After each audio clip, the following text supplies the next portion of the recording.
안녕하세요. 고1 학생들의 학교생활 설계와 진학지도 방안에 대해서 강의할 서울고등학교 교사 김선욱입니다. 네, 오늘은 크게 두 가지 주제로 설명을 드리고자 하는데요. 고1 학생들을 위한 학교생활 설계, 그리고 학교생활과 진학지도 연계 방안입니다. 고1 학생들을 위한 학교생활 설계인데요. 자, 이런 학교생활 설계가 왜 필요한지는 사실 2022학년도 대입제도 개편 방안과 연결되어 있습니다. 분야 4가지로 나누어서 개편 방안이 발표가 되었습니다. 첫 번째는 대입 전형 구조 개편, 두 번째는 수능체제 개편, 세 번째는 학생부 종합 공정성 제고, 네 번째는 대학별 고사 개선입니다.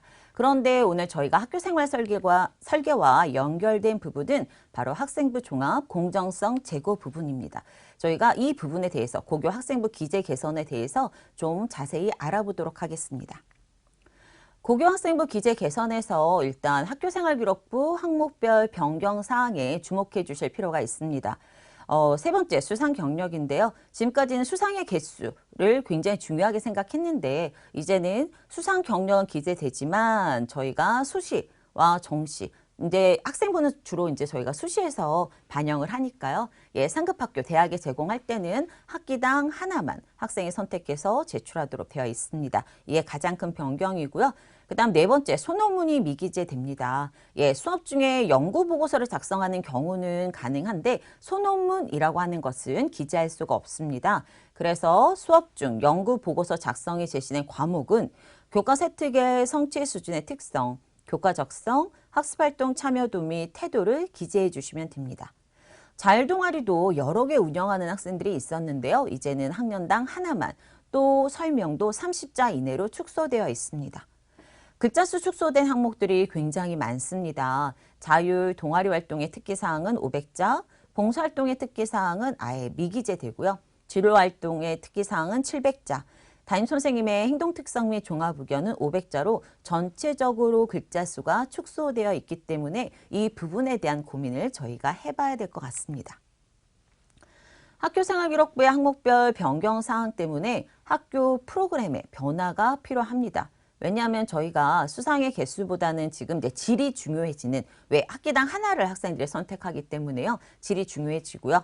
그 다음에 전체적으로 특기사항에서 글자 수가 축소되어 있기 때문에 학교 프로그램의 변화와 내용 기재에 대한 학교 구성원들의 고민이 필요합니다. 또 교과별 협의도 필요하죠.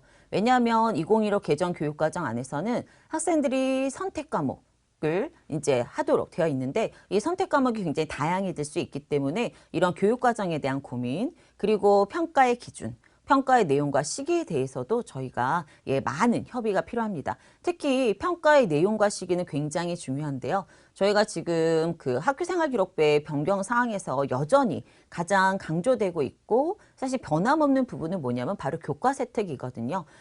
그런데 이런 평가의 내용과 그다음에 또 시기가 이런 교과 세특과 연결될 수 있기 때문에 이 부분에 대한 교과별 협의가 필요합니다. 또한 학교 계획서 분석을 저희가 해야 되는데요. 학생의 학교 활동에 대한 전반적 이해를 바탕으로 맞춤형 진학 지도를 할 수 있는데 이 말씀은 왜 드리냐면 저희가 3학년 때 수시를 진행하면서 학생들이 그 서류를 작성할 때요. 자기소개서를 작성할 때 보면 학교 생활 중에서 학교 활동 중에서 굉장히 강조되는 프로그램들이 사실 대표적으로 나타납니다.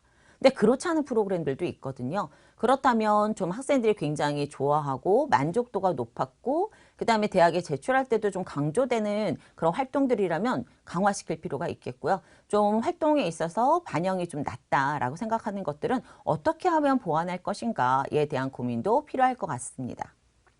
자, 학교기획서 분석에서 저희가 수상 항목에 대해서 생각해 볼 건데요. 지금 어문사회로 제가 구분해 보았습니다. 네, 빨간색이 사회 부분이다라고 생각하실 수 있는데 1학년, 2학년, 3학년까지 각각 학년별 희망자를 대상으로 해서 대회가 진행되는데 보통 저희가 대회는 학년이 올라갈수록 조금 더 발전하고 심화되는 형태일 것 같습니다.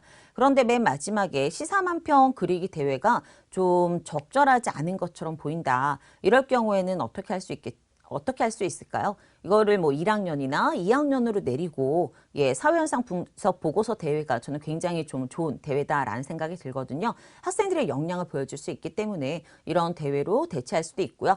또는 그 사회 홍보 UCC처럼 되어 있었던 부분에서 사회현상 분석 보고서 대회로 할 수도 있을 것 같습니다. 또 저희가 보라색으로 되어 있는 게 이제 어학인데 그럴 때는 그 외국어 노래 부르기에서 영어 에세이 또는 말하기 대회로 갈 수 있습니다. 자, 이렇게 사회홍보에서 분석 보고서 대회로 심화되는 형태를 만들 수 있고 외국어 노래 부르기에서 말하기나 에세이 쓰기 대회로 심화 발전 형태를 만들 수 있기 때문에 수상에 있어서 학년별 연계와 심화라고 하는 부분에 좀 고민을 해주시기 바랍니다.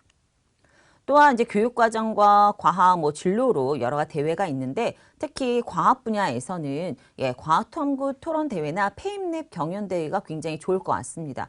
1, 2, 3학년 희망자인데 학년별로 이 학생이 계속 꾸준하게 참여한다면 학생의 역량이 어떻게 발전하는지를 보여줄 수 있기 때문에 이런 과학탐구 토론대회나 페임랩 경연대회를 적극적으로 추천할 수 있겠습니다.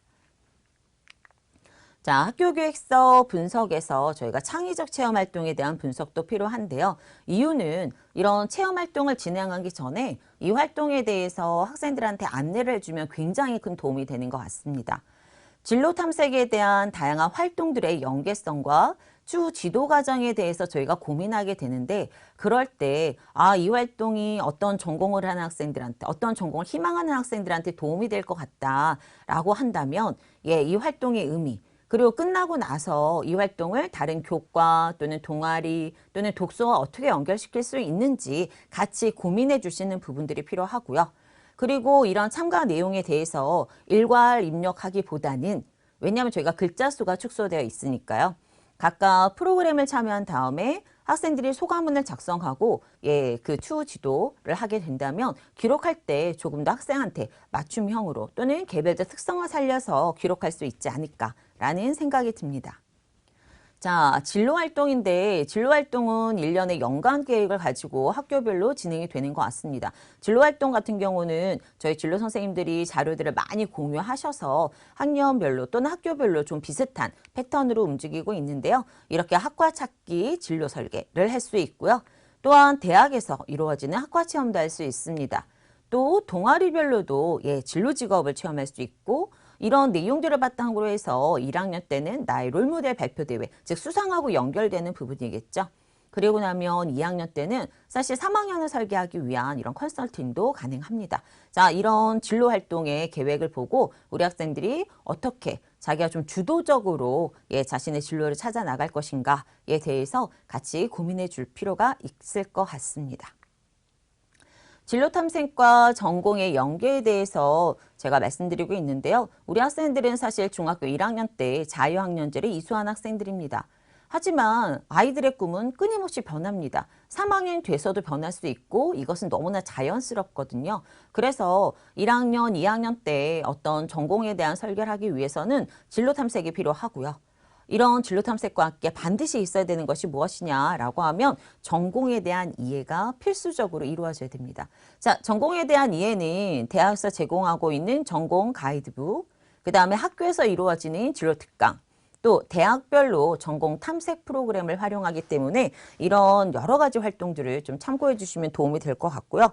이런 활동들을 통해서 자신의 진로와 전공을 연계할 수 있다면 2학년 선택 과목 설계가 굉장히 잘 이루어지고 조금 더 학생이 수월하게 자신의 역량을 개발할 수 있지 않을까라는 생각이 듭니다. 그리고 앞에서 말씀드린 것처럼 우리 학생들의 진로 꿈은 좀 변화가 많거든요. 그렇기 때문에 학기별 진로 상담이 이루어지면 굉장히 큰 도움이 될 것 같습니다.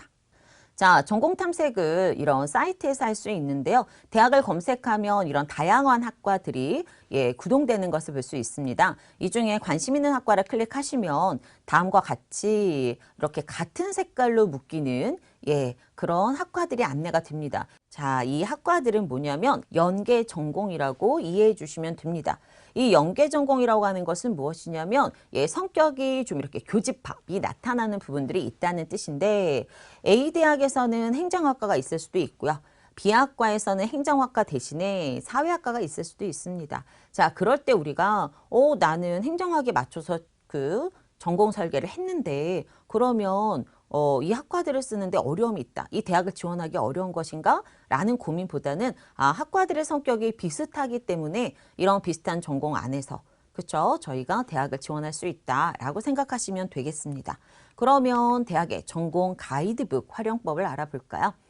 2015 개정 교육과정의 목표는 학생들이 본인의 진로와 진학 목표에 따라서 교육과정에서 과목을 선택하고 이수하는 것입니다. 즉, 본인의 진로와 진학 목표에 대한 이해가 과목 선택의 첫걸음이고요. 굉장히 중요한 순간이다라고 볼 수 있죠. 그래서 전공 이해가 필요한데 이 전공 이해는 무엇으로 하느냐? 대학에서 제공하는 전공 가이드북을 활용할 수 있습니다. 이 전공 가이드북에는 전공 이수를 위해서 우리 학생들이 선택해야 되는 필요한 그런 과목 안내도 되어 있고요. 졸업 후 진로에 대한 설명, 그리고 또는 Q&A, 많이 나오는 질문들에 대한 답도 되어 있거든요. 이렇게 전공 가이드북을 활용하면 전공에 대한 이해가 높아지고 그런 본인의 진로 설계에 굉장히 큰 도움을 받을 수 있습니다. 자, 행정학을 전공하고 싶어하는 친구다라고 하면 주요 전공 과목이 무엇인지에 대한 안내가 되어 있고요. 졸업 후 진로도 나와 있습니다. 그리고 저는 이 전공 준비 팁이 굉장히 좋은데요. 고등학교 관련 과목으로는 즉 우리 학생들이 선택 과목을 할 때 행정학과를 지원하고 싶은 학생이라면 사회문화, 법과 정치, 국어가 관련 과목이다.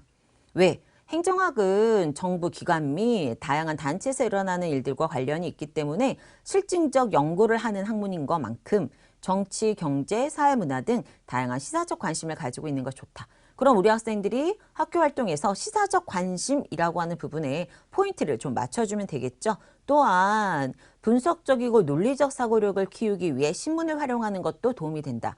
그러면 행정학과를 지원한 학생들의 서류평가 안에서는 분석력, 그 다음에 논리적 사고력이라고 하는 부분들을 평가할 수 있다라는 얘기입니다. 그래서 이렇게 대학별 전공 가이드북에 나와 있는 전공 준비 팁을 우리가 좀 적극적으로 활용해 볼 필요가 있을 것 같습니다.